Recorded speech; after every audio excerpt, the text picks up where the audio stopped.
Muy buenas noches, señoras y señores. Bienvenidos a otra edición del Péndulo por Unicanal. Hoy les proponemos tres temas. El primero tiene relación con las compras que está haciendo el gobierno paraguayo para seguir enfrentando al virus COVID-19 en nuestro país. Es que últimamente la OPS y la OMS están trayendo los insumos. El gobierno los trae a través de la OPS y la OMS y está saliendo del control de la Dirección Nacional de Contrataciones Públicas.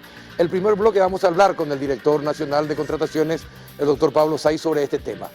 ¿Qué se puede hacer? ¿Es el mejor sistema para comprar o no estos insumos? Con él vamos a hablar.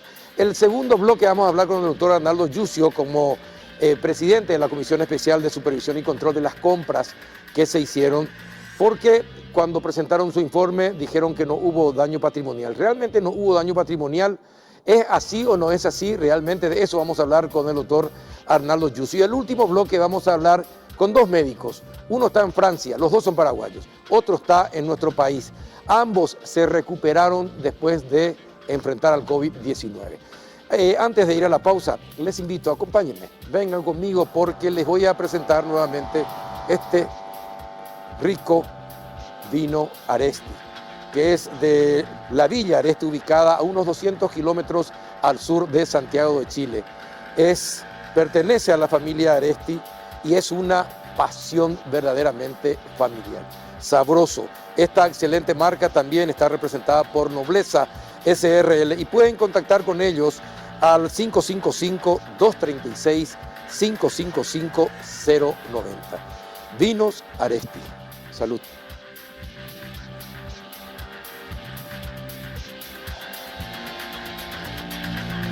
Pausa y ya volvemos con el debate.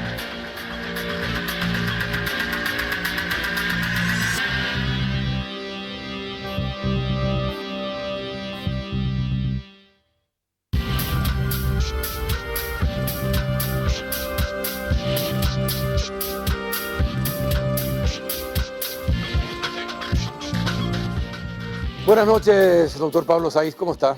Buenas noches, Carlos. Buenas noches a toda la audiencia. Muchas gracias por el espacio. Bueno, le invito a saborear un rico café Lavazza al inicio mismo del debate, así va a ser más tranquilo el debate. Así que tiene este cuerpo, aroma y sabor inconfundibles. Café Lavazza lo representa y distribuye Café Par. Gracias. Bueno, doctor, ¿qué pasó? ¿Por qué se cambió la modalidad de compra? ¿Por qué se hace a través de la OPS y la OMS se están haciendo las compras últimamente? Y eso lastimosamente le quita a la Dirección Nacional de Contrataciones el control sobre las compras. ¿Qué pasó? Bien, es una decisión que pueden tomar en ciertas condiciones las instituciones públicas a los efectos de canalizar la administración de su proceso de compras a través de estas agencias administradoras de programas y proyectos. Las principales, ¿en qué tipo de situaciones, por ejemplo, se pueden hacer? Primero, mucho depende del rubro presupuestario que se utilizará para cubrir. Hoy día, o mejor dicho, durante este año con la ley de presupuesto vigente, los fondos reservados en el rubro 20, en la categoría 20 presupuestaria, que son fondos provenientes de recursos no tributarios ni originados en las instituciones públicas, la mayoría de las veces ¿Cómo son los fondos de emergencia? Los fondos de emergencia provenientes de préstamos internacionales. La ley de presupuesto dice que podrían ser canalizados a través de estas agencias. Aparte de esa autorización presupuestaria jurídica, también se debe hacer un análisis de conveniencia de utilizar estas agencias, ¿verdad? El Ministerio de Salud, en este caso, en estos casos, decidió usar en ciertas ocasiones, en ciertas condiciones, a estas agencias administradoras de programas y proyectos, la OPS y la UNOPS inicialmente, para encarar ciertos procesos de compras. De acuerdo a lo manifestado por el Ministerio de Salud, la conveniencia estaría dada en atención a la internacionalidad de comercialización y datos que tienen estas agencias naturalmente, ¿verdad? No significa de ninguna manera que todas las compras del Ministerio de Salud se canalizarán a través de estos mecanismos. De hecho, ¿y cómo se decide cuáles se canalizan por este mecanismo y cuáles no? Eso corresponde a que la Dirección de Administración y Finanzas, sería el Ministerio de Salud, realice ese análisis de conveniencia. ¿Pero eso le informan a ustedes de esa situación? Nos informan, pero no como parte de un proceso de contratación, porque justamente desde el momento mismo de que nace este tipo de proceso de compra a través de las agencias de programas, de administración de programas, eso escapa del ámbito de control de la Dirección Nacional. Pero no hay licitaciones, en esto no hay licitaciones, ¿no? Hay dos posibilidades en esa situación. si van a hacer una compra del mercado local, estas instituciones, estas agencias administradoras de programas y proyectos podrían publicar su procedimiento de compra en el portal de contrataciones públicas, en la medida que cuenten con acuerdos suscritos con la Dirección de Contrataciones Públicas. La OEI, la UNOPS y el PNUD, entre las principales agencias, cuentan con cuentan con acuerdos suscritos con la Dirección de Contrataciones Públicas y sus licitaciones dentro del territorio paraguayo son publicadas en el portal de contrataciones públicas. Cualquier ciudadano puede acceder a esa información entrando al buscador de licitaciones de la página web de contrataciones públicas, licitaciones excluidas, y ahí carga el dato de entidad licitante directamente incluyendo el nombre de estas agencias, UNOPS, PNUD o si no, OEI, Organización de Estados Iberoamericanos, para buscar los procedimientos de compra dentro del territorio nacional. Pero te decía que hay otra opción, que es que la compra se realice fuera del territorio nacional. Sí. En ese caso no estaría incluido en el portal de contrataciones públicas el proceso de compra, y aparte de que no se rige por la ley de contrataciones públicas, tampoco tendríamos acceso a esa información en forma general como sí se tiene cuando se publica en el portal de contrataciones públicas. No estamos hablando de que un ¿Cuáles sistema son los bueno o beneficios? malo, A ver, ¿cuáles son los Sí. beneficios y cuáles podrían ser las dificultades? Las dificultades principalmente están dadas en materia de información y de control por parte de quien se sienta perjudicado por la selección. Sabemos que cualquier participante de un proceso licitatorio que se sienta perjudicado por la adjudicación, porque considera que corresponde la adjudicación a su firma, a su persona y no a la competencia, puede recurrir a las protestas, a las denuncias dentro del sistema de contrataciones públicas, en la Dirección de Contrataciones Públicas, y cuenta con los remedios y los resortes Sí. legales internos. No se tienen esos mecanismos y esos resortes públicos dentro de las agencias administradoras de programas y proyectos. Otra cuestión, considero yo muy relevante, es que los proveedores, si eventualmente incumplen los contratos suscritos con las agencias administradoras de programas y proyectos, no son sancionados por la Dirección Nacional de Contrataciones Públicas y pueden seguir contratando Claro. con el Estado, ¿verdad? Como ocurre también con los proveedores que eventualmente llegasen a incumplir un contrato con el BID o con el Banco Mundial cuando se hacen licitaciones de estos otros organismos. ¿Por qué no hablé del Banco Mundial y del BID? Porque hay una diferencia fundamental entre órgano financiador y agencia administradora de programas de Claro. proyectos. El órgano financiador presta el dinero y dirige el procedimiento de contratación. Ejemplos clásicos son el Banco Mundial y el BID. Las agencias administradoras de programas y proyectos lo que hacen es tomar el dinero del Estado y administrar ese dinero realizando las compras requeridas por parte del Estado. Claro, esto obvia muchos pasos, muchos procesos.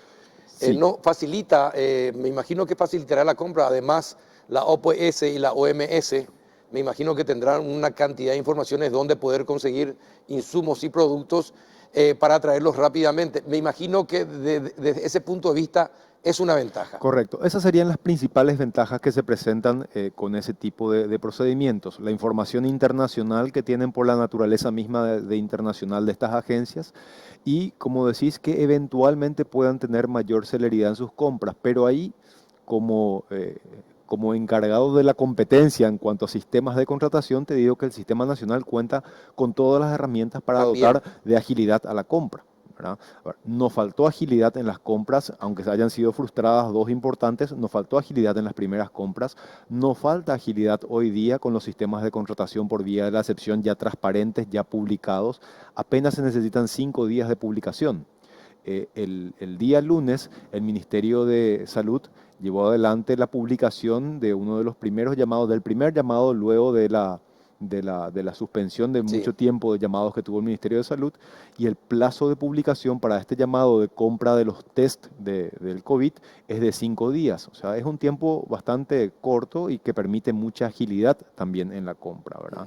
El proceso de emisión del pliego y de control del pliego fue apenas una ida y vuelta de 2 días. Entonces, no estamos hablando de semanas ni de meses de procedimiento burocrático para la selección, estamos hablando de horas que se materializan rápidamente en ofertas que pueden ser muy competitivas.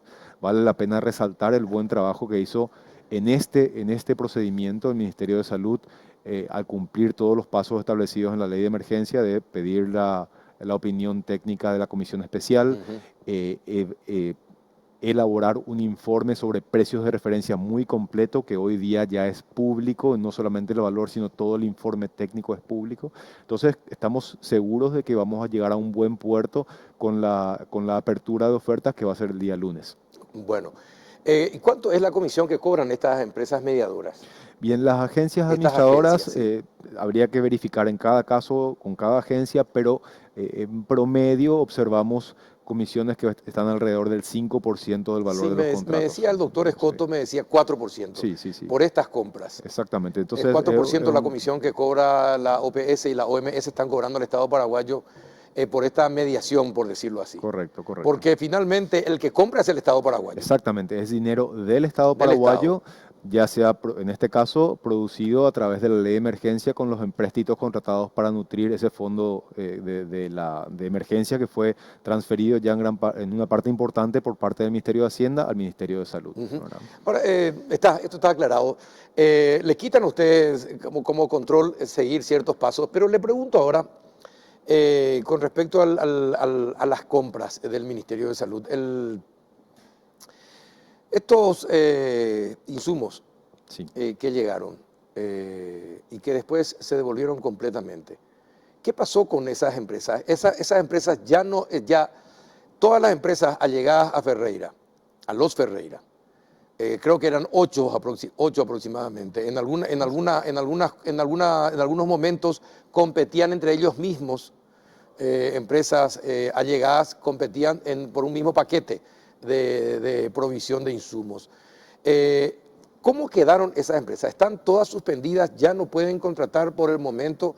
Y con este tema del COVID-19 ya no van a poder contratar con el Estado, con el Bien, Ministerio. el día 27 de mayo la Dirección de Contrataciones Públicas culminó la investigación de oficio respecto a los dos contratos con el Ministerio de Salud de las dos empresas que mencionaste, y en la parte importante, en la parte resolutiva de esta resolución decidimos primero resaltar todas las inconsistencias del procedimiento, segundo remitir a sumario los antecedentes de todo lo que fue el incumplimiento y todas las inconductas detectadas en el proceso de investigación, incluyendo las mencionadas por tu parte respecto a la competencia entre 100 Sí. empresas, a la autorización o no de Dinavisa para la importación, para la comercialización y para la entrega de ciertos productos, en fin, un cúmulo de potenciales inconductas que fueron incluidas en los distintos sumarios administrativos que se implementaron a estas dos empresas.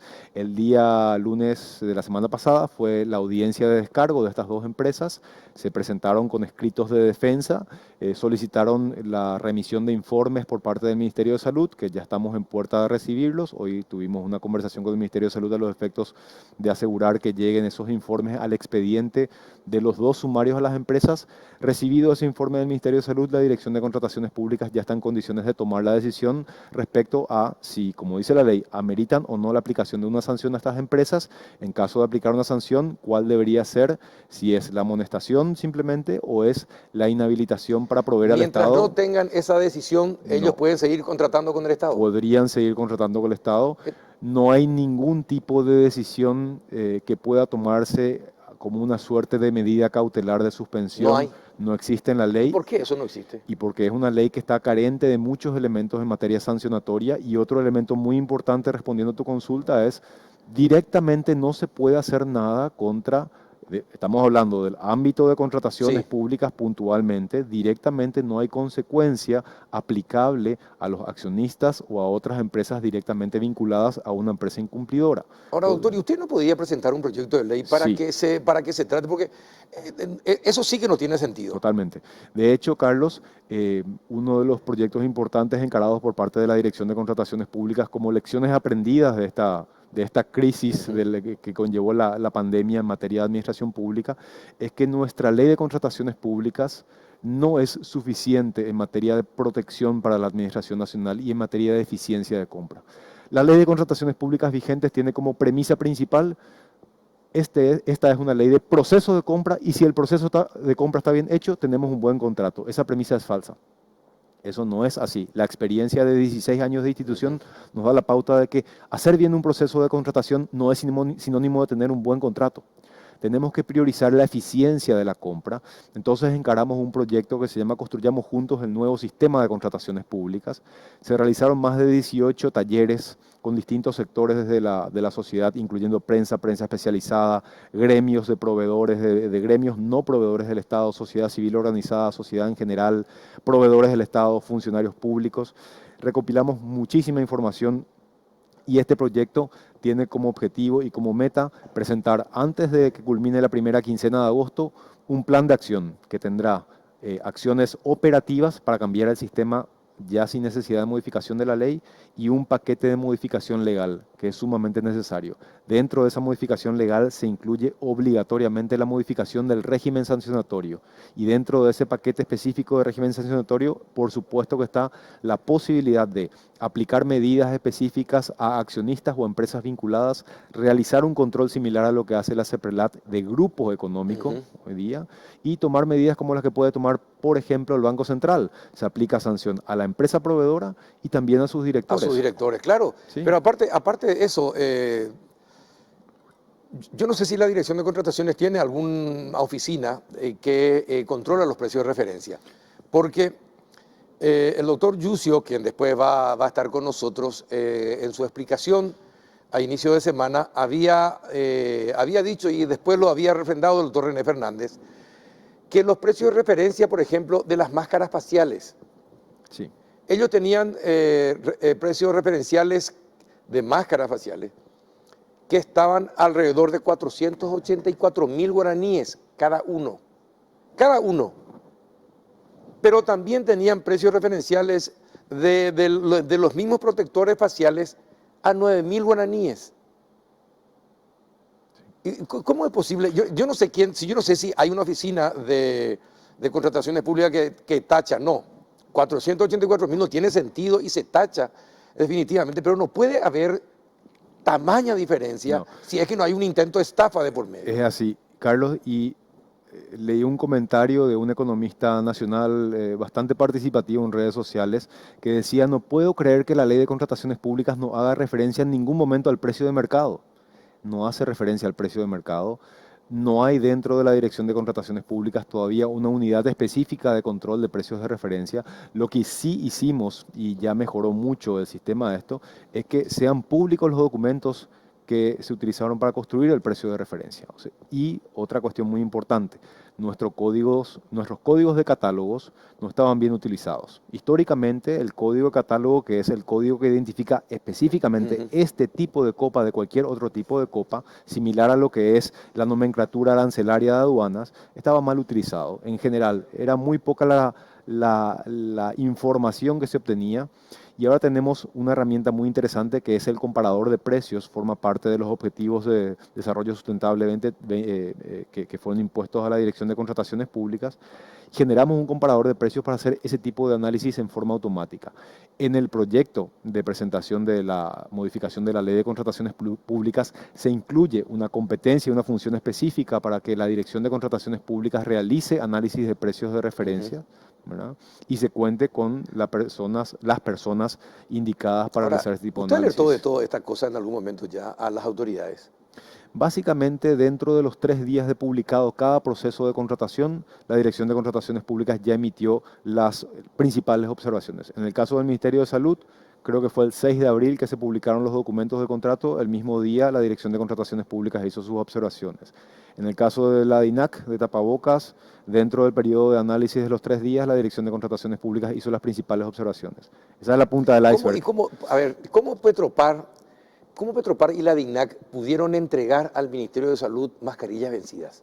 Bueno, ¿Cómo es posible que haya ocurrido eso? Esa es una cuestión que habíamos hablado justamente en la radio semanas atrás, sí, de que la investigación del caso de Petropar iba justamente apuntando a lo que es precios de referencia, a lo que es el control documental del procedimiento, pero luego surge que las mascarillas fueron entregadas al Ministerio de Salud y no había una coincidencia entre las mascarillas entregadas. Inicialmente no había una coincidencia entre las mascarillas entregadas al Ministerio de Salud y las ofertadas por parte del proveedor en esa licitación. Entonces, ¿cuál fue la explicación? La investigación, no hubo una explicación que todavía haya llegado a una conclusión. No hubo una explicación que todavía haya llegado a una conclusión por parte de la dirección.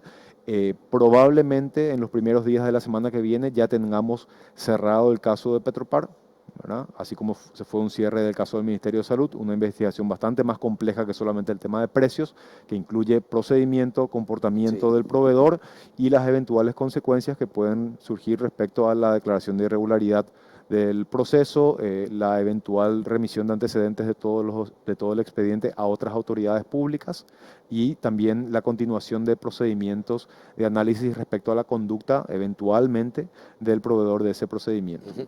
Entonces, en resumen, doctor Pablo Sainz, hoy día las empresas de los Ferreira pueden seguir contratando con el Estado. Hoy día tienen esa posibilidad, no significa que la Dirección de Contrataciones Públicas deje de observar con mucho cuidado cada uno de los procesos donde se observa la presencia de elementos en general, no solamente de estas dos empresas, de elementos que están siendo objeto de análisis en procesos de investigación o en procesos sumariales, ¿verdad? ¿Le puedo hacer una consulta? ¿Ustedes tienen alguna estadística de cuántos contratos o cuántas adquisiciones realizó el Ministerio de Salud o comenzó el proceso antes de la ley de emergencia de los 1.900 millones de guaraníes? En realidad son no 1.600, porque nos enteramos también esta semana o la semana pasada, que el Ministerio de Salud estaba pagando con fondos presupuestarios propios y no con los fondos de emergencia insumos que estaba recibiendo actualmente, pero que supuestamente los procesos comenzaron antes de marzo. Ustedes no tienen, o Sí, podrían darnos sí, una sí, sí, sí. referencia al Sí. respecto y unos datos. Cada licitación tiene publicado el dato respecto a cuáles son los recursos que se utilizan para cubrir los valores del contrato emergente de esa licitación y ahí tiene que estar identificado si son recursos propios, recursos provenientes de la ley de emergencia y entonces ese dato sí se puede obtener sin ningún problema. El listado de contrataciones es muy fácil de obtener del No, portal. claro, esto a propósito de que Sí, el Ministerio de Salud tenía 94 millones de dólares en caja del Ministerio de Salud para comprar lo que quisieran para esta emergencia. Y usaron solo 4 millones. Supuestamente estaban pagando con fondos propios del presupuesto del Ministerio de Salud anual las compras que estaban recibiendo los insumos, porque supuestamente los procesos se iniciaron antes de marzo. Entonces sería interesante saber cuántos efectivamente se iniciaron antes de marzo y cuántos después de firmado el decreto de la declaración de emergencia. sí, ese dato se puede obtener sin ningún problema. Todos los datos son públicos en el portal de contrataciones públicas, pero vamos a elaborar ese informe de todos los procesos de contratación del Ministerio de Salud y el fondo o los fondos asignados a cada procedimiento para determinar cuál se pagaría con recursos ya asignados en el presupuesto 2020 y cuál se pagaría con recursos asignados en la ley de emergencia específicamente. ¿Y qué pasa si llegan las mercaderías que hoy que estaban llegando y se nota que algunas no coinciden con lo que se había pedido? ¿A quién se protesta? ¿A la OMS, a la OPS? Sí, a ver, ahí hay que analizar el rol que le da en el acuerdo agencia administradora de programas al Ministerio de Salud, ¿verdad? Muy probablemente el Ministerio de Salud tenga la última palabra en la aprobación de lo que se entrega, es lo que se estila en ese tipo de acuerdos. Entonces, el Ministerio, como hizo en el caso de las compras a través del Sistema Nacional de Contrataciones Públicas, también será el órgano competente para determinar si la compra entrega, o si, mejor dicho, si el procedimiento culmina con la entrega de un producto adecuado o no de acuerdo a lo que se había pedido. La compra que hizo el IPS o la licitación que había hecho el IPS que había ganado los Ferreira, ¿sigue en IPS? ¿Sigue en pie? ¿Sigue adelante? ¿Se suspendió? ¿Cuál es la situación? Hay una compra de productos hormonales que está suspendida, hay otra compra a nivel ya de pliego de bases y condiciones esa, hay otras compras que tenemos el problema principal de la importación de productos con documentación que no correspondería. Esos casos están todos siendo objeto de análisis por parte de la Dirección de Contrataciones Públicas como inconductas potenciales de los proveedores, o sea, sumarios a los proveedores. Hay un caso muy importante, un sumario muy importante que está siendo objeto de análisis por parte de la Dirección de Contrataciones Públicas. Se requirieron todos los informes a Dinavisa respecto a cuál es la verdadera documentación presentada. Al de la factura falsa. Al de claro, de los documentos de importación que podrían ¿Y eventualmente ya hablaron tener ustedes problemas. con Eurofarma? con Eurofarma se trajo toda la información proveniente de Dinavisa al respecto. Sí, sí, sí. ¿Y tienen toda la información? Esa información sí, tenemos toda la información, está siendo objeto de análisis a los efectos de determinar las consecuencias que debe empezar al respecto. ¿Usted tiene alguna relación con el tema de la garantía? ¿Contrataciones emite alguna resolución respecto de la garantía? Porque todavía no se efectivizó la devolución del adelanto que había dado el Ministerio de Salud. La ejecución de la garantía la debe llevar eventualmente, si no se cubre la garantía ante el mero reclamo de la entidad cubierta, que es el Ministerio de Salud, el reclamo judicial debe ser llevado adelante por parte de la Procuraduría General de la República. Es la Procuraduría la Procuraduría, sí. Se informa a la Dirección de Contrataciones Públicas a los efectos de que se tengan en cuenta todos estos elementos para tasar las consecuencias de una potencial inconducta detectada en un sumario. ¿Verdad? Entonces, todos estos elementos suman o restan consecuencias sancionatorias eventualmente en los sumarios. Bueno, doctor, te agradezco mucho que hayas venido, que hayas dado esta explicación porque era muy importante que se aclare.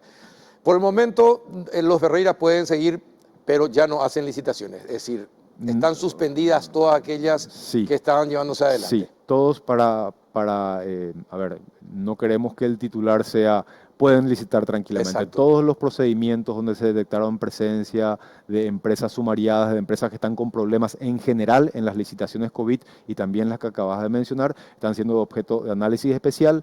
No se detectaron nuevas ofertas, eso es importante también mencionar, y hay un cúmulo muy importante de casos que involucran a empresas vinculadas de distintos grupos, no solamente del mencionado, sino de distintos grupos. Tenemos casos de grupos vinculados que están siendo objeto de análisis a partir de licitaciones del Ministerio de Salud, por supuesto, también a partir de licitaciones de la DINAC, donde se detectan la vinculación a través de distintos elementos comunes en las empresas. No solamente accionistas, a veces la vinculación está en el dato más pequeño, puede ser la dirección, puede ser el número de teléfono el que da la pista de que realmente había una vinculación ahí. Para terminar, ¿qué título le pondrías a esta entrevista? No. Esa debe ser la pregunta más difícil que le puede llegar a hacer a un entrevistado. Bueno, está bien. Te libero esta vez. Gracias, doctor. Gracias. Muchas gracias. A la vuelta de la pausa, el doctor Arnaldo Yucio. Ya volvemos. En Bristol cumplimos 40 años y lo celebramos a lo grande. Aprovecha las increíbles ofertas por aniversario y gana 40 millones de guaraníes en efectivo. Sí, escuchaste bien, 40 millones de guaraníes en efectivo. Además, tenés las cuotas más bajas del mercado sin entrega inicial y mucho más. Escucha esta súper oferta. TV LED AOC 32 pulgadas HD. Precio normal 18 cuotas de 170.000 guaraníes. Ahora solo 18 cuotas de 109.000 guaraníes. Contactanos ya desde la comodidad de tu hogar al WhatsApp 0991-670-000, llamando al 519-4000, también a través de nuestras redes sociales o comprando online en www.bristol.com.py. ¡Apúrate y pedí ya! Bristol, la mejor casa de electrodomésticos del país.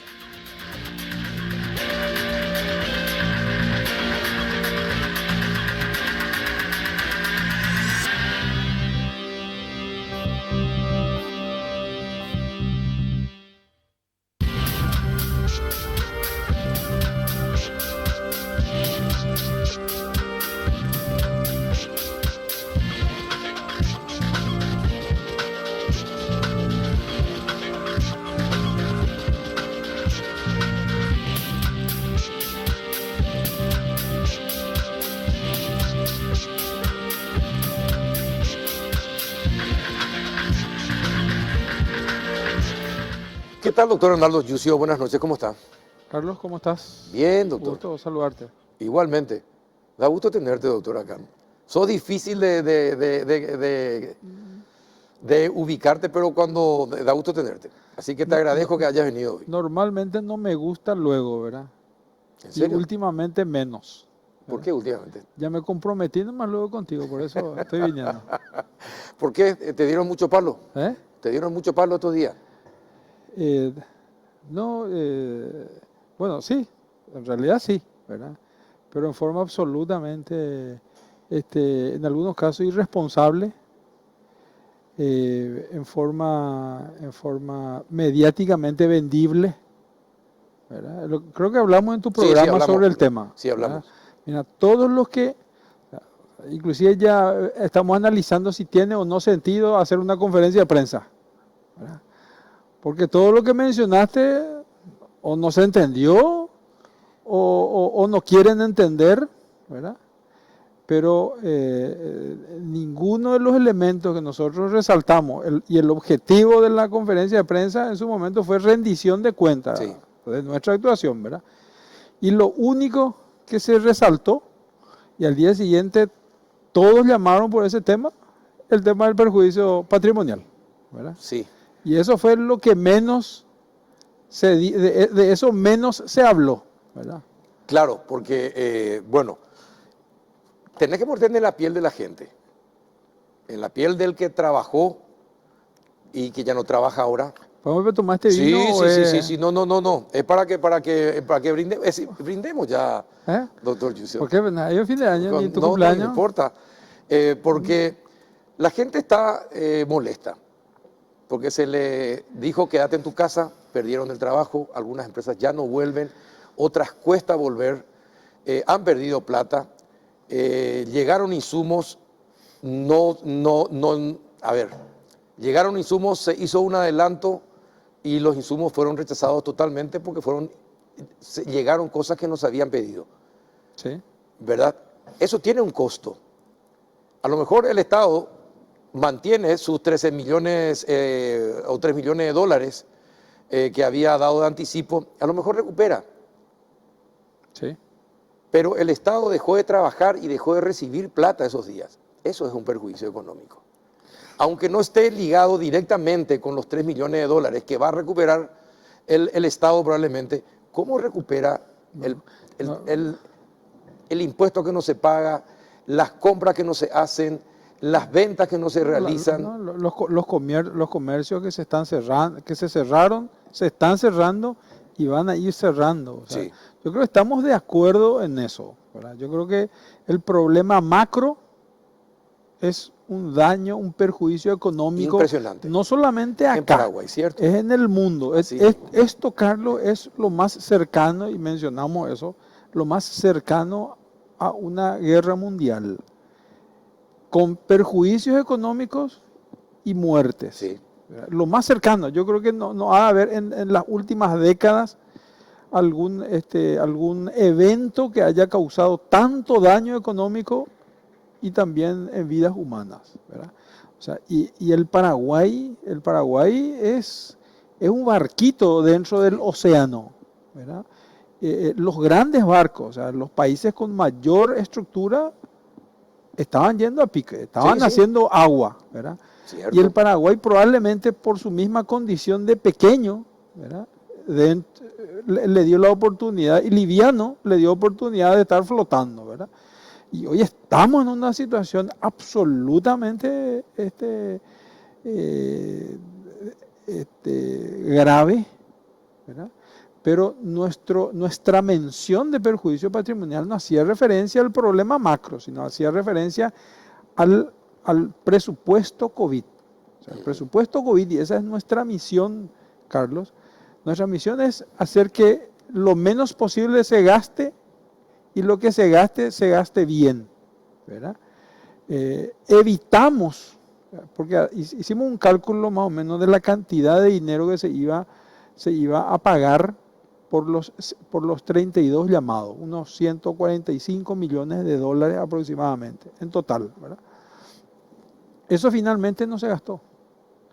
Hasta hoy, por los 32 llamados no se pagó aún nada, ¿verdad? Y mencionamos, claro, gracias a que fueron detectadas esas irregularidades.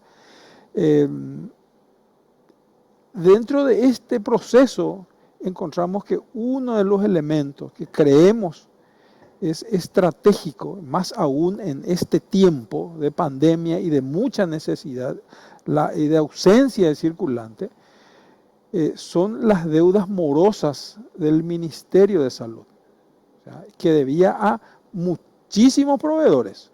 Sí, eso es sabido también. A muchísimos proveedores. Sí. Encontramos, ¿verdad?, que estas dos empresas, tanto tanto IMEDIC como Eurotech tenían ciertas preferencias, y no solamente en esta administración, sino en la anterior, en el tema de recepción de pagos, ¿verdad? Era como que estaba siendo direccionada y los demás estaban siendo dejados de lado. A ver, lo que está diciendo es que de la mayoría de las empresas a quienes el Estado paraguayo le adeuda por provisión de medicamentos, insumos al Ministerio de Salud, la gran mayoría tiene deudas muy atrasadas, salvo IMEDIC y Eurotech, Sí, que eran las preferidas de los últimos gobiernos. así es. Así es. Y dentro de ese esquema encontramos millones. ¿Y el esquema desde cuánto tiempo, desde cuántos años atrás viene? Por lo menos esta empresa hace 5 o 10 años atrás. 10 años atrás. Sí. Es decir, que son 3 gobiernos ya. Son 3 gobiernos que se va instalando de a poco. Pero Y en todas siempre tuvieron preferencias. Sí, en la última parte, los últimos 2 años, 3 años del gobierno anterior es donde aparece con se observa preferencia en los pagos. Un crecimiento. Sí. Ujú. Y continuó con este gobierno. Y continuó, ¿verdad? Y eso se rompió con este hallazgo, ¿verdad? Y a partir de allí, entonces, como ¿Quién es el respuesta a nexo? Para que eso ocurra, tiene que haber un nexo un nexo entre la empresa y el poder, y la administración del Ministerio de Salud. Tiene que haber un nexo. Yo estoy seguro, pero de nuestra investigación, de nuestra supervisión no aparece eso. Sí es clave lo que pueda obtener el Ministerio Público en esta investigación, ¿verdad? Porque si de alguna testimonial puede obtener, por ejemplo, quiénes son los que influían o por qué se daban ciertas preferencias. Pero eso no es solamente vamos, por decirlo, el clan Ferreira. O sea, los anteriores años era otro clan y otro clan. O sea, eso no, era así nomás luego.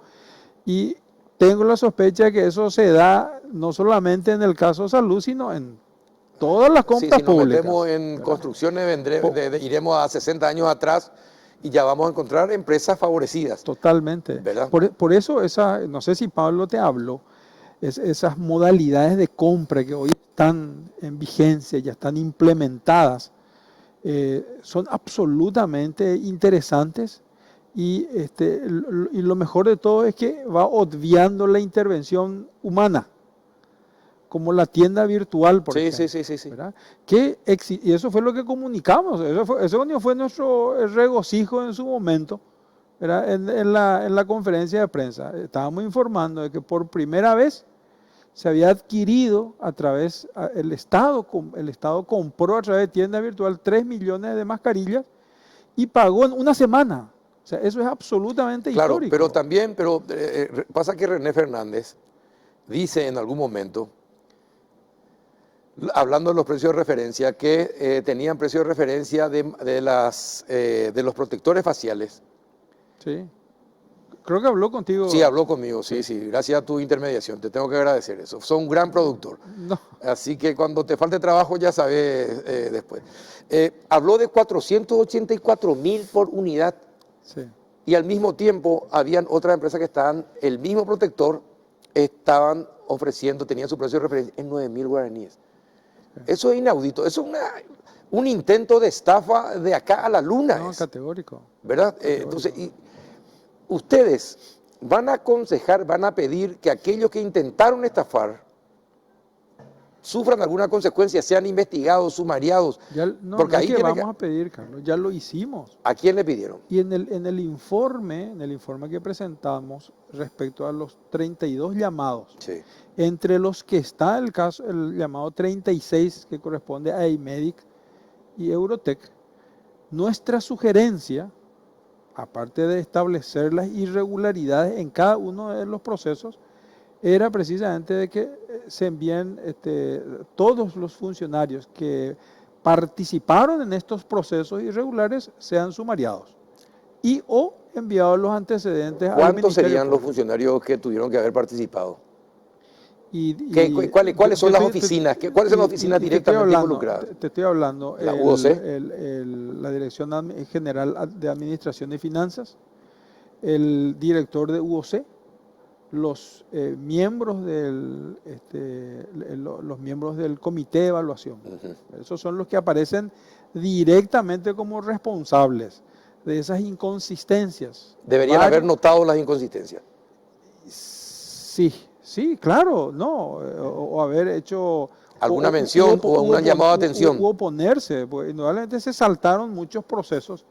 Muchos alegan, Carlos, ¿verdad?, de que ese momento era, ese escenario, esa foto era totalmente diferente a la que hoy se está dando, ¿verdad? Era absolutamente distorsionada.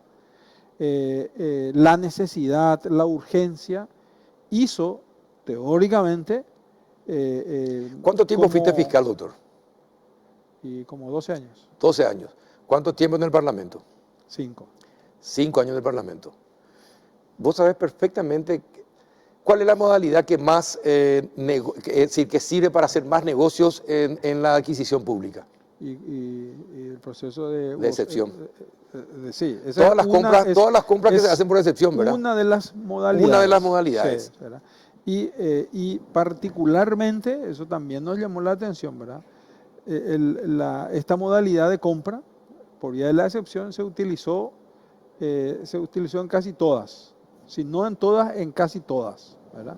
Y nuestra recomendación, por el contrario, es que sea en la última ratio, o sea, en la última necesidad, así mismo, que se utilice esta modalidad, ¿verdad? Que es lo que corresponde. Y en el informe, a ver, pero vos no leíste, o sea, te das cuenta, doctor, Carlos, te voy a decir una cosa, vos sabés lo que es la comunicación, ¿verdad? Vos sabés lo que es la comunicación, es muy importante, la comunicación. Si vos comunicas... No sé, estoy convencido que esta conferencia de prensa... si vos comunicas que fulano, mengano y sutano y que tales direcciones hemos pedido que se intervengan, que sean separados de sus cargos o que ya fueron separados de sus cargos, pero sigan las investigaciones, es más, y todo eso le enviamos a la Fiscalía, esa va a ser la primera plana. Ahora, si ustedes no comunican directamente esas cosas, es muy difícil que la gente interprete lo que ustedes quieren decir. Pero Carlos, yo no he tenido ese día, recordamos el tuit de las 6 de la mañana. Sí. Bueno, el tuit de las 6 de la mañana, a partir de ese momento hasta el mediodía yo me pasé gastando tiempo y saliva explicando eso y todos ni preguntaban eso mismo, Carlos. Claro. Por eso no entiendo, por eso hoy tildé de estúpidos a muchas personas, ¿verdad? Y a muchos de tus colegas.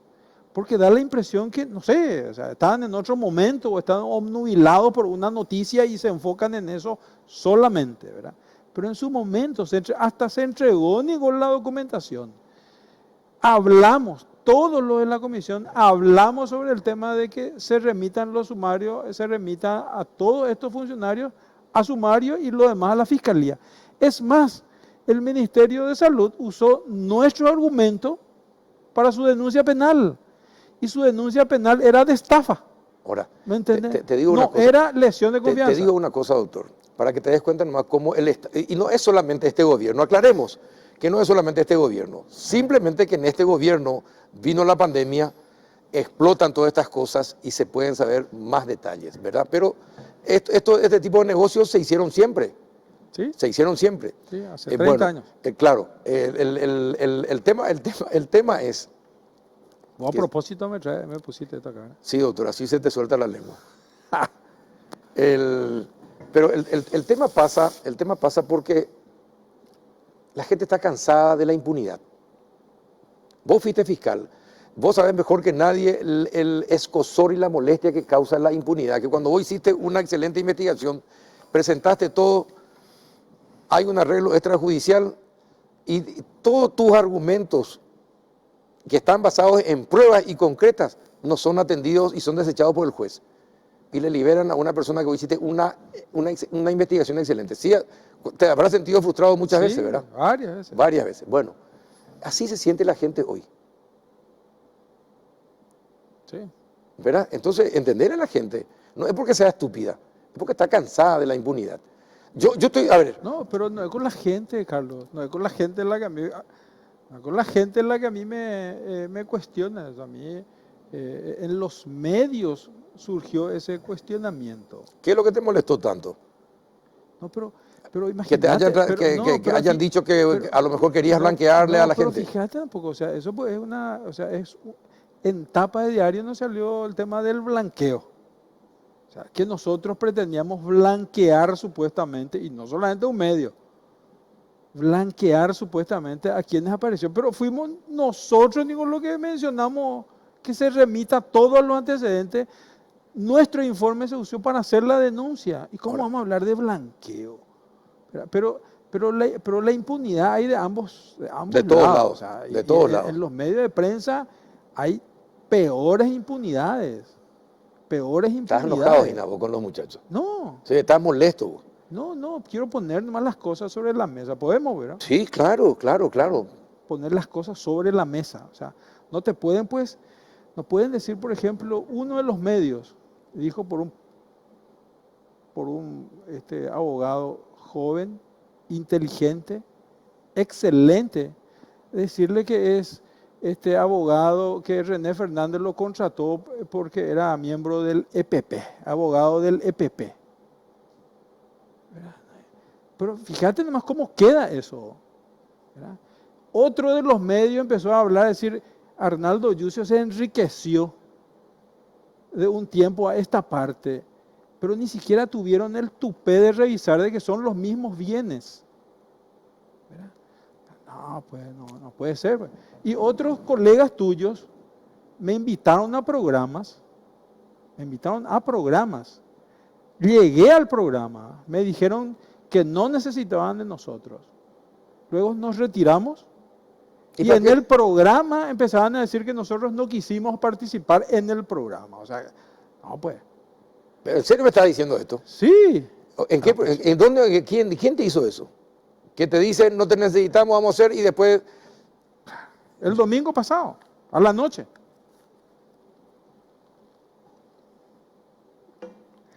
O sea, no hablemos tampoco de impunidad, ¿verdad? Y ahora tengo que estar, con todo lo que tengo que hacer, ahora tengo que estar pidiendo derecho a réplica. ¿Y qué te publican?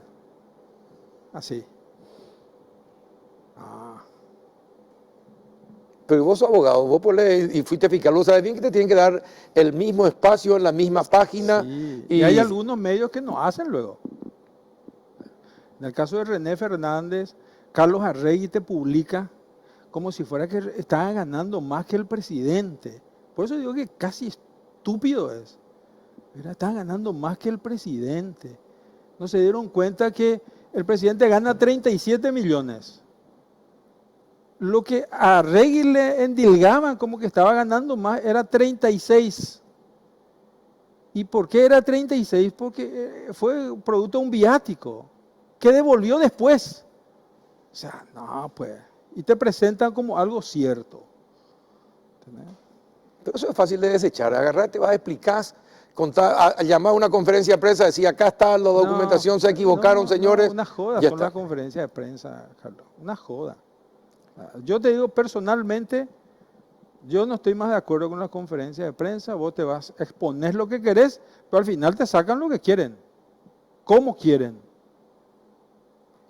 Pero, doctor, ¿cuántas veces te fuiste a una conferencia de prensa y pusieron cosas que te agradaban? ¿Verdad? Y a lo mejor a otra gente que fue afectada por la investigación que vos realizaste, no le convenía eso.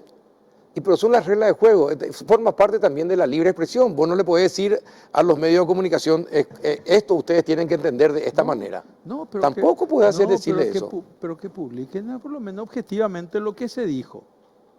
Pero no te publican eso. O te publican mentiras. Ahora, pero vos sos una autoridad, no podés dejar de hablar. ¿Verdad? Tenés que tener... ¿Sabes qué? Yo no quiero luego hablar. O sea, yo prefiero hacer. Y está bien, y contar lo que haces. Prefiero hacer y no hablar. O sea, no es mi fuerte precisamente este tipo de programa. No me gusta Pero sin embargo te comportabas bien en este tipo de programas. No. Y encima es interesante escucharte.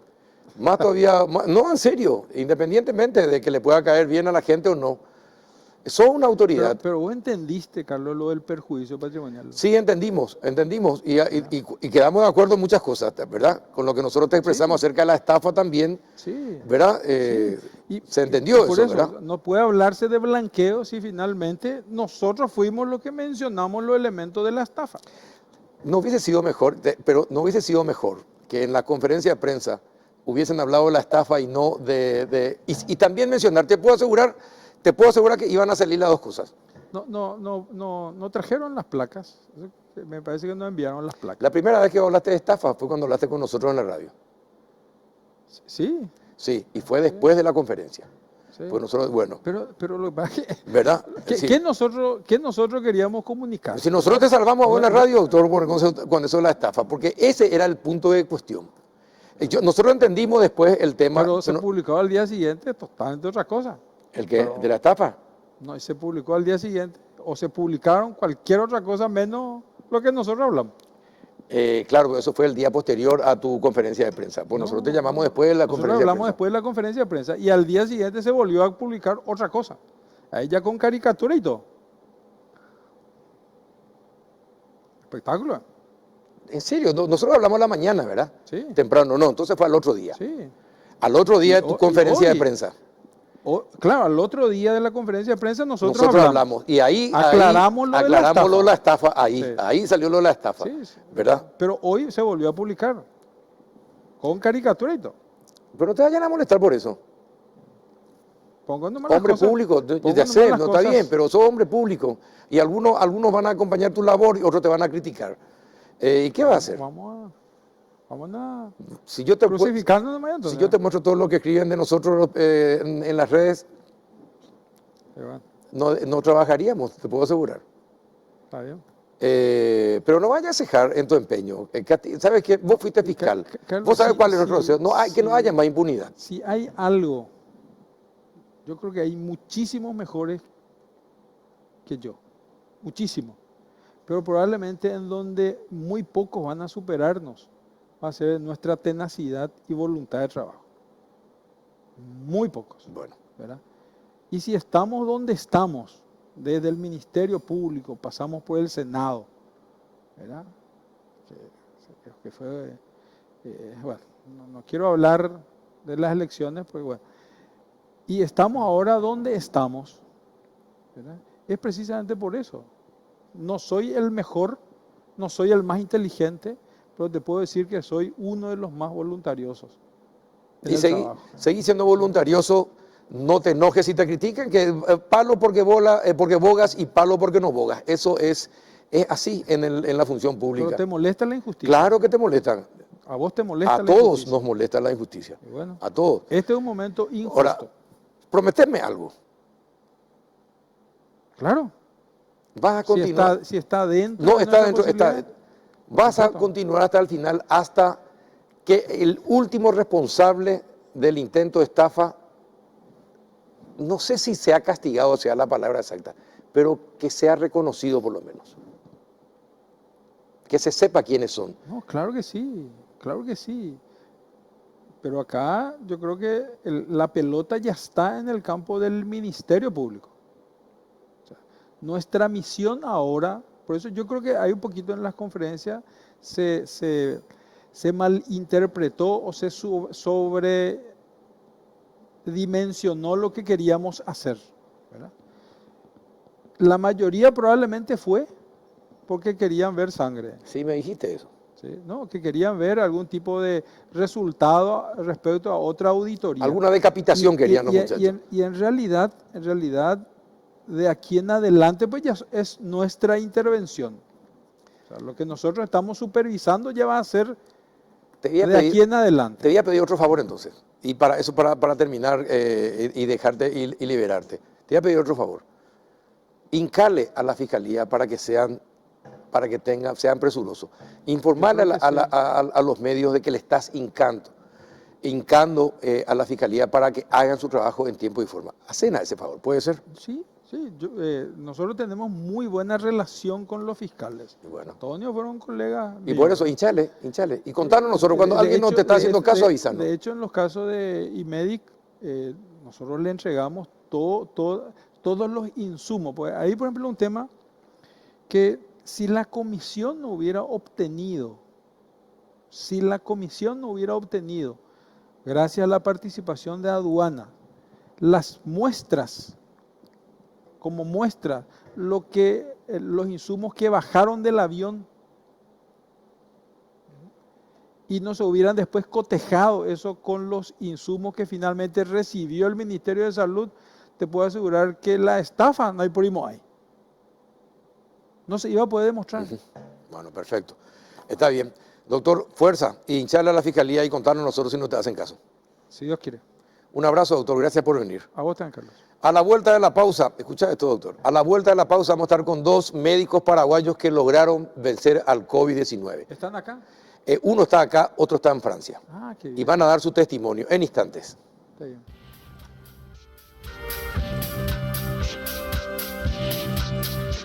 Bien, ya entramos en el último bloque y saludamos vía Zoom al doctor Hugo Arza, que está en su casa, quien está en su casa, y gracias por atendernos. Buenas noches, doctor, ¿cómo estás? Muy buenas noches, señor Peralta, y buenas noches a todos los que nos están viendo en este momento. Gracias por la paciencia y por estar allí en su casa para esta entrevista. El doctor Joaquín Domínguez, también víctima de COVID-19, está en Francia y lastimosamente ahora no puede estar con nosotros porque tuvo que entrar a una sala de operaciones para operar, no porque él se sentía mal, sino porque tiene que operar a alguien. Entonces, con la disculpa correspondiente nos acaba de avisar y bueno, ¿qué vamos a hacer? Pero usted está ahí en su casa y vamos a conversar con usted, doctor. A ver, cuéntenos su experiencia con el COVID-19. ¿Cómo fue? ¿Cómo empezó a sentirse mal? ¿Qué pasó? ¿Qué le pasó a usted? ¿Qué le pasó a su familia? A ver, cuéntenos, doctor. Sí, bueno, vamos a tratar un poco de ordenar esto porque ya ha pasado tiempo. Yo me enfermé a finales de marzo. Inicialmente fue mi esposa, que es médica, ella también estuvo enferma. Ella se inició antes que yo. Y por esa suerte y milagro de Dios, ella se recuperó antes que yo y tuvo ella fue la que me cuidó, fue mi médica, mi enfermera, mi ángel de la guarda, junto con los otros médicos que me estuvieron atendiendo, ¿no? O sea que el síntoma inicial que yo tuve fue fiebre muy alta con escalofríos y mucho dolor de cabeza realmente. Inicialmente nosotros pensábamos, como todos piensan, que es un cuadro gripal, estamos muy expuestos a eso, pero la cuestión se hizo un poco más grave. Posteriormente tuvimos un primer estudio en un laboratorio privado que salió negativo, y cuando ya estábamos diciendo, bueno, no es eso y esto va a pasar rápido, en realidad no fue así. Yo tengo la gran suerte de tener un grupo de colegas extraordinarios, como el doctor Eugenio Báez, la doctora Raquel Lemir, que es neumóloga, el doctor es infectólogo, uno de los grandes conocidos acá del país. Inmediatamente recurrimos a ellos vía telefónica, ¿verdad?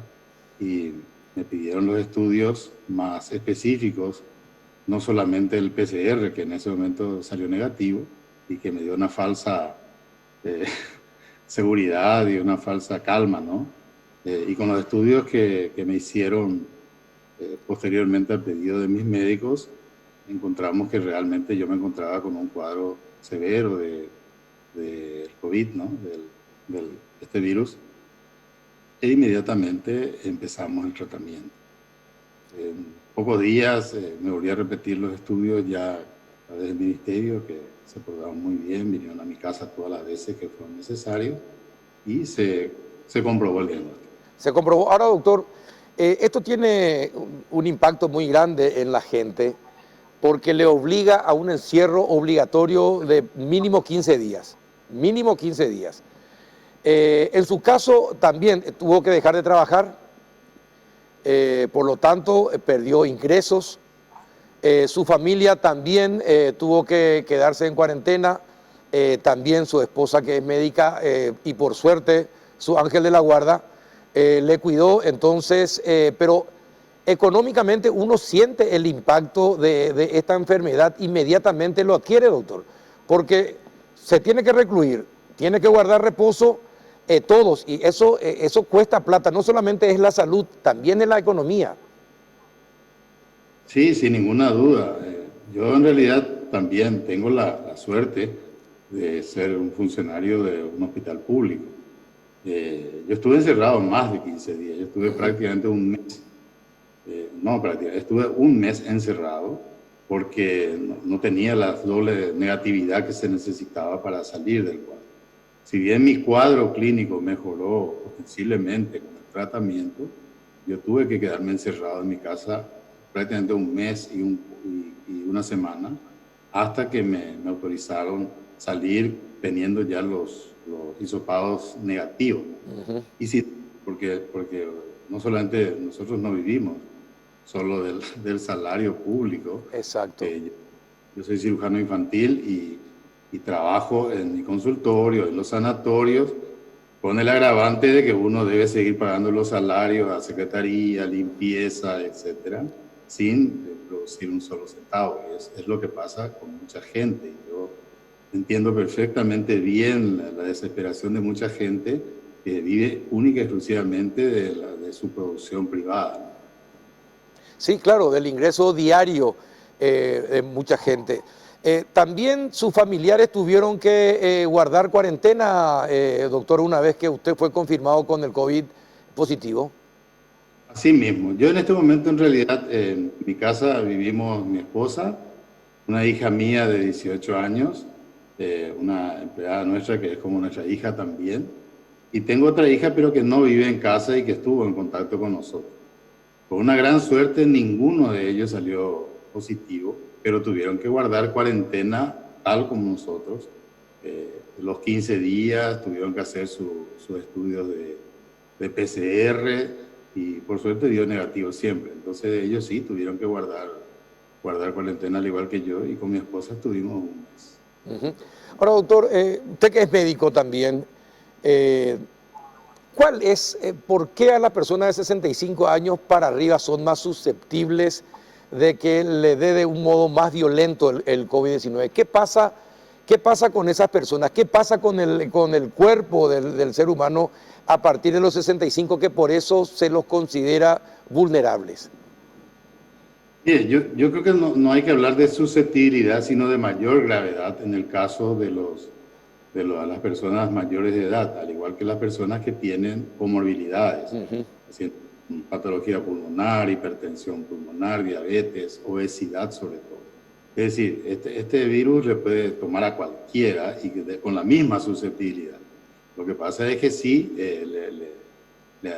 es mucho más virulento, mucho más grave en los pacientes ya de edad, por razones obvias, tiene las defensas más disminuidas, y si ese paciente de edad se le suma de que tiene otras comorbilidades, evidentemente que la situación se pone muy, muy severa. ¿Y qué, por ejemplo, podemos hacer para aumentar nuestras defensas? ¿Hay alguna manera, ahora que tenemos que vivir el modo COVID, algo tenemos que hacer para tratar de aumentar nuestras defensas? Pero las personas con comorbilidad, las personas mayores de 65, ¿pueden hacer algo para aumentar sus defensas? Bien, acá realmente tuvimos que hacer algo antes. Eso es lo importante. En salud siempre hay que hacer una prevención. Prácticamente tiene que tener un modo de vida saludable. Yo no conozco ningún tipo de medicación, etcétera, que pueda mejorar las defensas de un día para otro. Pero si uno tiene una vida arreglada, sin un gran sobrepeso, que no es muy sedentario, cuidó su alimentación, cuidó sus pulmones, etcétera, yo pienso que en eso sale, digamos, tiene muchas posibilidades de no tener esta situación grave. En mi caso personal, soy deportista, pero camino en el hospital, camino bastante. No soy muy... Realmente hay que ser sincero, yo no... Hace rato que soy un poco más sedentario de lo normal, pero creo que tengo los pulmones bastante resistentes porque, entre otras, nunca he fumado en mi vida. Es decir, Eso las vale la personas, pena. claro, tratar de llevar una vida sana en todo sentido. Así mismo. Bueno, pero hay personas que fumaron desde siempre, desde que tenían 13, 12, 13 años. Por ejemplo, esas personas son más susceptibles de sufrir casos graves en caso de tener el COVID. Yo estimo que sí, cualquier patología pulmonar es mucho más grave en pacientes que han tenido una vida de fumadores, ¿no? Así como cualquier patología es mucho más grave en pacientes que han bebido toda la vida o que han tenido unas enfermedades tras otras, etcétera. Siempre eso va a empeorar, sin ninguna duda. Yo tengo la más mínima duda de eso. Ahora, ¿cuál es el grado de repercusión? Yo no estoy en esa especialidad, por eso no le podría decir, pero no tengo ninguna duda que un fumador es un paciente que tiene mucho más riesgo que cualquiera. Ahora, usted me dijo al comienzo de que le hicieron un buen tratamiento, le cuidaron, le hicieron un buen... ¿Qué tipo de tratamiento le hicieron para que usted pudiera recuperarse rápidamente? Sabía que me iba a preguntar eso. Yo prefiero no dar el nombre de los medicamentos. ¿Sabe por qué? Porque eso me parece a mí que puede inducir a la automedicación. Tiene razón. Y por otro lado la medicación. Hoy recién estamos aprendiendo algo de este virus maldito y empiezan a aparecer otras medicaciones que van prueba de error, etcétera, etcétera, como se hace en medicina, en base a evidencias. Y puede que la medicación que yo recibí en realidad hoy en día ya no se use porque el virus está más agresivo o lo que sea. Entonces, a mí me dieron la medicación que en ese momento se estaba dando. Imagínense que los mejores médicos, especialistas en esto, que están trabajando en el Ministerio de Salud y están trabajando afuera y que están muy actualizados, son los que me han tratado, ¿no? Y gracias a Dios fue un tratamiento eficiente. Ahora probablemente el tratamiento haya cambiado o la forma de presentarse el virus sea diferente. Esto es algo que estamos aprendiendo día a día, estamos aprendiendo cómo vamos a combatir este virus y cómo tenemos que vivir para que esto termine de una vez por todas. Ahora, por lo menos. Doctor, y dígame una cosa, ¿a usted también le recluyeron en su dormitorio, no le dejaban salir, le dejaban la comida en la puerta o no? Así, pero sea sincero, cuente exactamente cómo fue.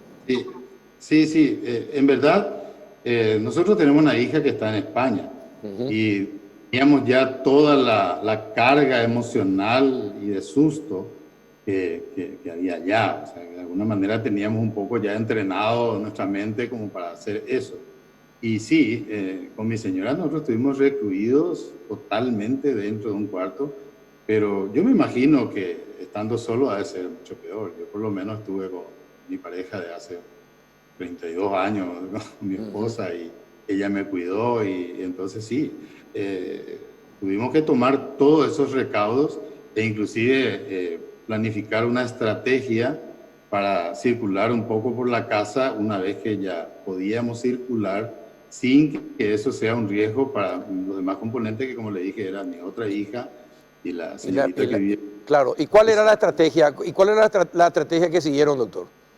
Y la estrategia era que todo lo que nosotros tocábamos, usábamos, etcétera, etcétera, tenían que ser manipulados con mucha responsabilidad y con mucha protección de parte de ellos, ¿no?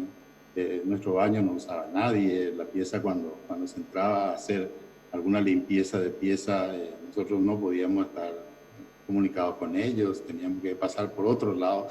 La mesa era nuestro límite, teníamos que venir por la mesa, ellos iban por el otro lado de la mesa, no salíamos ni al garaje ni al jardín de enfrente. O sea, una serie de cosas que uno tiene que aprender a hacer y bueno, lo hicimos. Pero como le digo, ya un poco reentrenado por el hecho de que tenemos familia en el lugar donde realmente hubo situaciones extremadamente graves que ojalá no llegue acá.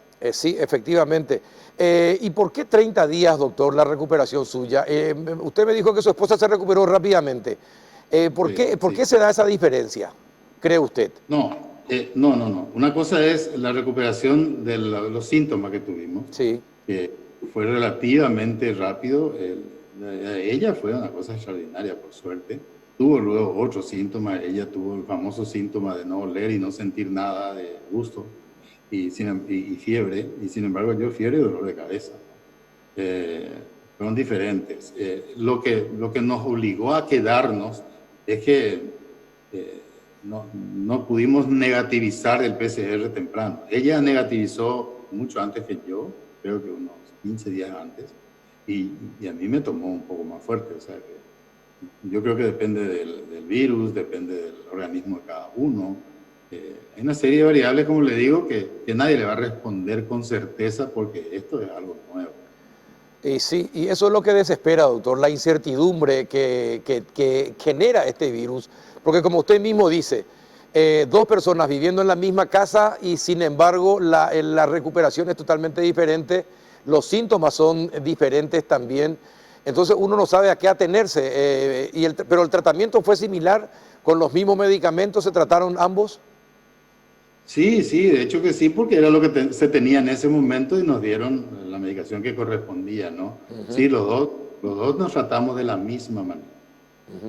Y bueno, y usted que es médico, doctor, ¿cómo se puede explicar que en algún momento la hidroxicloroquina era el medicamento y después ya no era el medicamento?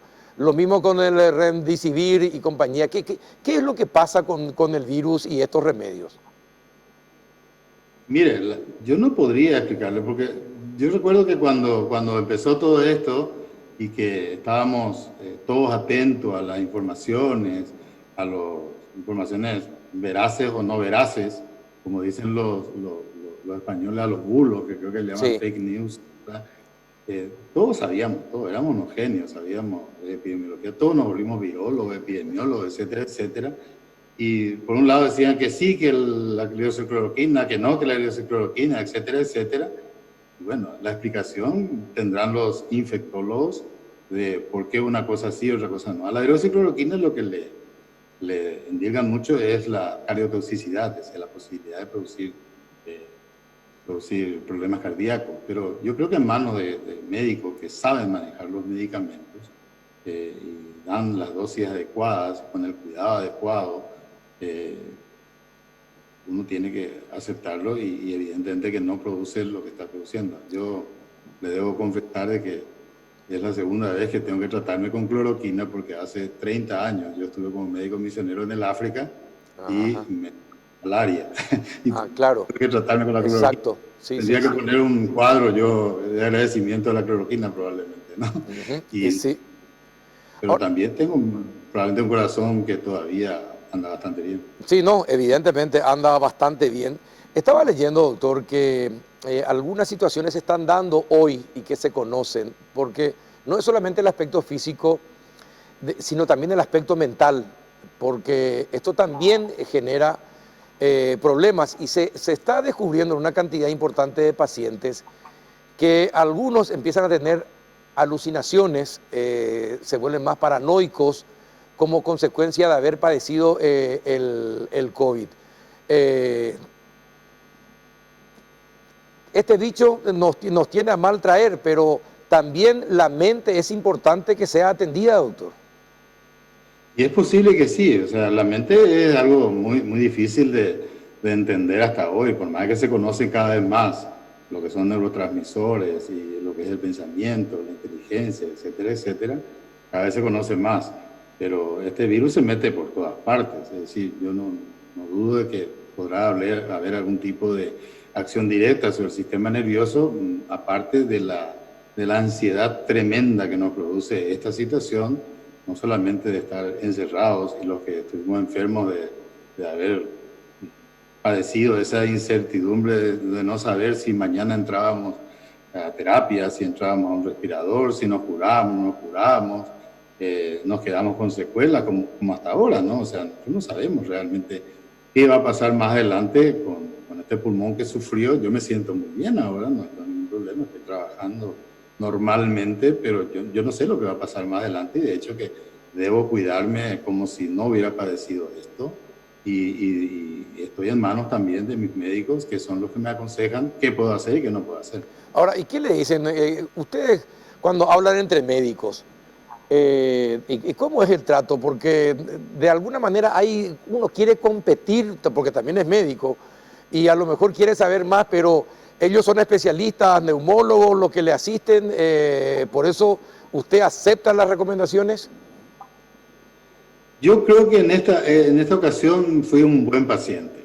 Es cierto, somos un poco difíciles como pacientes, es muy cierto eso, pero yo creo que fui un buen paciente porque desde el momento que caí en esto, traté de evitar cualquier tipo de información y me puse en manos de ellos. Y debo confesar que también tengo la suerte de que mis médicos eran muy buenos y aparte uno de ellos, el infectólogo, es mi primo hermano, es como un hermano mío, y la doctora neumóloga es una amiga entrañable, por lo tanto confiaba plenamente en lo que ellos hacían y por supuesto también a veces los médicos, sobre todo los que ya somos un poco mayorcitos, tenemos el cinto en la mano para cuando nuestros pacientes Bueno.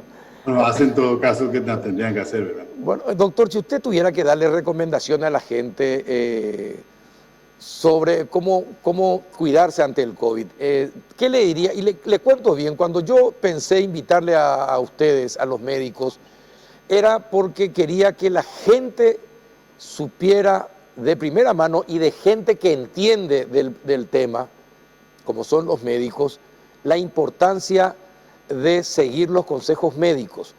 Porque en los últimos tiempos y con los cambios de fases de la cuarentena inteligente, están aumentando los casos. Era inevitable que sucediera. Pero hay que contarle a la gente cuáles son los riesgos de contraer la enfermedad. No solamente las cuestiones sanitarias, también las cuestiones económicas. Pero en lo que concierne, si usted tuviera que darle un consejo a la gente que en este momento le está observando, ¿qué le diría, doctor Arza? Bueno, yo para dar un consejo, es cierto, tengo que darlo desde el punto de vista también médico, pero en este momento lo voy a dar desde el punto de vista de un ciudadano común, que lamentablemente de médico pasé a ser paciente, ¿verdad? Entonces, efectivamente, no sé, probablemente no vamos a poder vivir encerrados, es más, se ha notado que no podemos vivir encerrados todo el tiempo, pero hay consejos de cosas muy sencillas que hay que ser estrictos. En primer lugar, como le digo, tratar de evitar los excesos, mantenerse siempre con una distancia social, como se dice, no acercarse mucho, sobre todo a los pacientes que tienen mayor riesgo, usar siempre el tapabocas, eso, el barbijo, mascarilla, como quieran llamarlo, usar siempre, no para cuidarme yo, sino para cuidarle al que está frente mío, ¿no? O sea que tenemos que ser muy respetuosos del semejante, el lavarse las manos, tener el hábito del lavado de manos, que yo creo que tenemos que tenerlo de por vida, un país que tenemos muchos problemas con la higiene, y bueno, y por sobre todas las cosas es respetar mucho a la gente que puede realmente tener enfermedades graves, respetar al anciano, respetar al enfermo, respetar al obeso, respetar al que tiene algún tipo de problema y evidentemente no exponerlos bajo ningún punto de vista, que es lo que hay que hacer. Nosotros lo hicimos y gracias a Dios le puedo decir que en nuestro caso, que fuimos los dos, no le hemos contagiado a nadie. Bueno, qué bueno. Ahora, usted me dijo que es médico de niños, ¿no? Sí, yo soy cirujano infantil. Ah, es cirujano infantil. Así bueno, pero me dijeron, ¿sabe qué? Le voy a contar entre nosotros dos, solamente entre nosotros. Me dijeron que no usted, sepa nadie. que nadie se va a enterar, pero me dijeron invitarle al doctor Arza. Ahora, es medio ogro, pero es un capo, me dijeron. ¿Es cierto que usted es medio ogro o no? No, bajo ningún punto de vista. No le habrá dicho ninguno de mis alumnos ni nada por el estilo. No creo. Soy un poco estricto, eso sí, pero oro, no, oro como oro no. Trato de conllevarme bien con algunos, pero nunca se puede uno llevar bien con todos. No, definitivamente. No, pero doctor, es un placer, me gusta verlo sonreír, me gusta que se haya recuperado, me gusta que haya contado su testimonio. Y ojalá que este testimonio sirva para que la gente entienda que debe cuidarse, porque al cuidarse también está cuidando a su gente, a sus seres más queridos. Así que, doctor, muchísimas gracias por estar al otro lado. Cuando guste, y bueno, hay que cuidarse y ayudar a decir a la ciudadanía que esto no ha terminado, al contrario, y que tenemos que vencerlo todos juntos con mucha responsabilidad. Es todo lo que puedo decir. Doctor Hugo Arza, muchísimas gracias. Gracias por estar allí. Buenas noches. Buenas noches. Es una lástima que no haya estado el doctor Joaquín Domínguez, pero entró a cirugía, como habíamos dicho al principio de este bloque. A cuidarse, señores y señoras. A cuidarse, tengan en cuenta las recomendaciones que da el Ministerio de Salud, tengan en cuenta las recomendaciones que acabamos de escuchar. Si es un fumador, cuídese más. Si tiene hipertensión, cuídese aún más. Si tiene problemas pulmonares o cardíacos, cuídese.